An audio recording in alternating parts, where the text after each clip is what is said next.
Hi, my name is Rabbi Channen. I'm the Rosh Yeshiva of Keter. I'd like to talk to you about this week's Parsha, Mikaitz. One of the scenarios that's very interesting is when the brothers are brought before Yosef. So let's just set up the scenario. First, they come into Mitzrayim. Yosef is already on a guard for them. He's looking around for them. And his army catches them, the brothers, brings them in front of Yosef, and then he treats them kind of roughly. And he keeps Shimon. He sends back the brothers to go get Binyamin.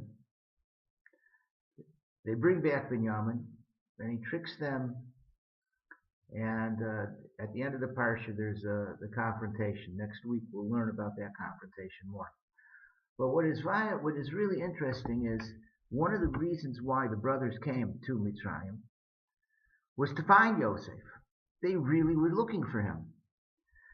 And since they were looking for him, you would think that if they're standing in front of him, they would recognize him. But no, he has a disguise. What's his big disguise? A beard. He has a beard. That's his big disguise. And what's more interesting is that Yosef looked like Yaakov. So here he is, gets dressed up in some kind of royal garb, which is not much of a disguise, a beard, which is not much of a disguise, and he looks like Yaakov, but he pretends to be the viceroy. Well, he is the viceroy, but he pretends not to know the brothers. Puts the Targum, which is one of his sons, in between. Don't you think it's strange that they didn't recognize him, especially that they're looking for him? He has a dream that he's going to become king, and all he has is a beard. Don't you think it's strange that they wouldn't recognize him? As many people have said, it's like Superman wearing the glasses, and he pretends to be Clark Kent. Not my Dimion, other people make that Dimion. What is it, glasses, Clark Kent? He looks exactly What is this disguise? Why were the brothers fooled? So the answer is that the brothers were looking for what they thought was Yosef. They went looking in the bars. They went looking in the low places, the slums for Yosef. They never in a million years dreamed that this dream could come true. They never thought it. So there's a bigger point. There's a bigger point to this, because they were looking in the wrong places. But why? Why were they looking in the wrong places? Because they never really saw Yosef for who he was. They were prejudiced. They had preconceived ideas of the person. They never understood, and therefore they never really saw him. How could they find Yosef if they didn't know what he really looked like? Perfect disguise, a beard. Beard. He behaved a little differently because in their mind, they weren't looking for the king. They were looking for a lowlife. What does that say about us? What do we learn from here? So there's two types of perception. There's a perception that we view others with, and oftentimes this is based on preconceived ideas. This is based on false information. And we have to ask ourselves, do we really see the godless of the person that's standing in front of us?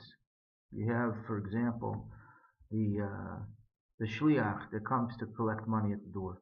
Knocks on the door, we give him a few bucks, and he moves on. But do we really see the godless of this person? For example, do we really see him struggling to raise a family? Do we really see the heroism of him going out, facing the busha each day, the embarrassment each day, on every door? The heroism of that to support his family.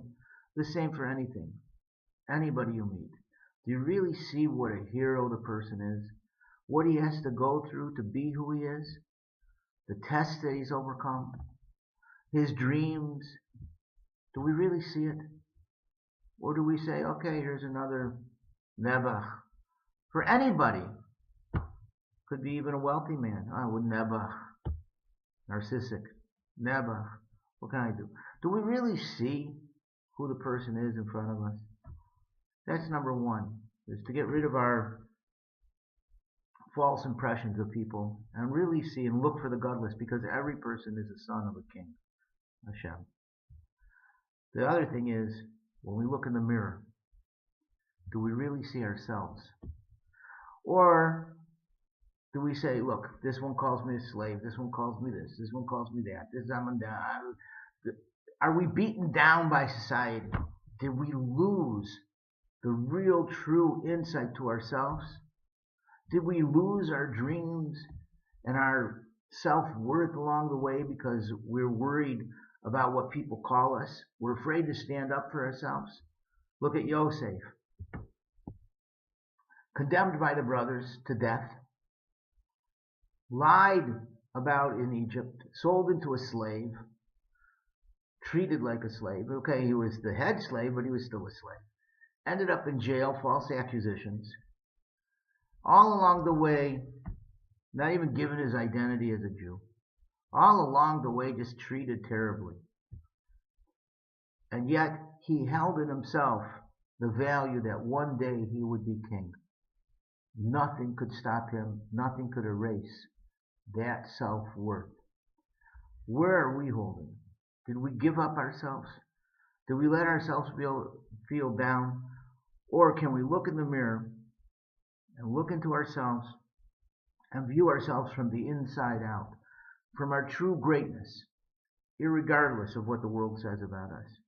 And if we could do that, we can really reach to our inner selves and really come out with who we are and really shine that self-worth and really bring that into the world, we can reach the greatest heights and come as close to Kodesh Baruch Hu as anyone ever did.